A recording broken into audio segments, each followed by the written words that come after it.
Assalamualaikum, halo Sobat Digital, perkenalkan saya Sinta Mardia Utami dari Universitas Muhammadiyah Bangka Belitung, Fakultas Keguruan dan Ilmu Pendidikan, Prodi Pendidikan Guru Sekolah Dasar. Nah Sobat Digital, pada kesempatan kali ini saya akan mengajak kalian untuk membahas tentang literasi digital. Kalian udah tahu belum sih apa itu literasi digital? Jadi, literasi digital itu adalah kemampuan seseorang dalam memahami, menggunakan, dan juga memanfaatkan teknologi secara efektif dalam kehidupan sehari-hari. Literasi digital tidak hanya berarti seseorang yang mampu mengoperasikan suatu perangkat seperti komputer, kemudian tablet, dan juga ponsel. Akan tetapi, keterampilan yang kita miliki dalam mencari, kemudian mengevaluasi, dan juga menggunakan informasi dari internet secara bijak dan juga bertanggung jawab. Nah, pada kesempatan kali ini, saya ingin menampilkan sebuah video yang memperlihatkan seseorang yang sering menyebarkan berita hoaks tanpa mencari tahu kebenaran dari informasi yang ia dapatkan. Maka dari itu, tonton sampai habis ya teman-teman. Stay tune terus! Zaman sekarang sudah gak asing lagi dengan yang namanya gadget.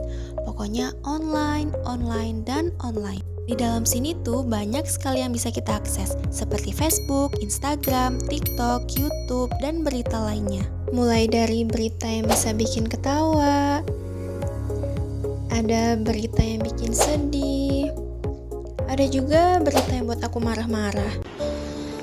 Apa sih berita ini? Kapanpun dimanapun, pokoknya harus jadi yang pertama nge-share berita. Gerhana bulan total besok, share.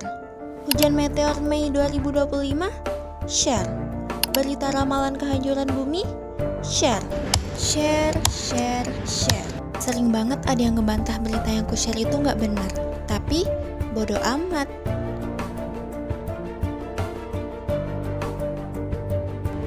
Jerat pidana bagi penyebar berita hoaks di media sosial pun tak main-main. Penyebar berita sesat atau hoaks bisa terancam pasal 28 ayat 1 Undang-Undang Informasi dan Transaksi Elektronik, di mana setiap orang yang dengan sengaja dan atau tanpa hak menyebarkan berita bohong dan menyesatkan terancam pidana maksimal 6 tahun penjara dan denda maksimal 1 miliar rupiah.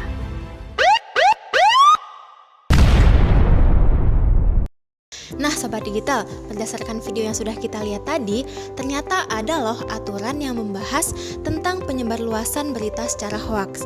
Maka dari itu, alangkah lebih baiknya jika kita mencari tahu terlebih dahulu kebenaran dari informasi yang kita dapatkan sebelum kita menyebarluaskannya ke publik.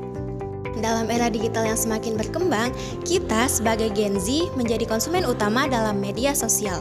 Literasi digital memungkinkan kita sebagai Gen Z untuk mengetahui manakah informasi yang akurat dan juga yang tidak akurat. Selain itu, kita juga bisa menyadari bahwa apa yang kita bagikan atau mereka bagikan dan mereka komentari akan berdampak panjang, baik itu dampak positif maupun dampak negatif terhadap diri kita maupun terhadap orang lain.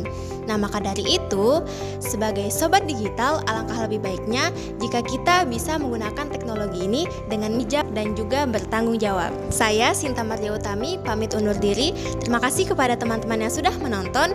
Sampai jumpa lagi. Assalamualaikum.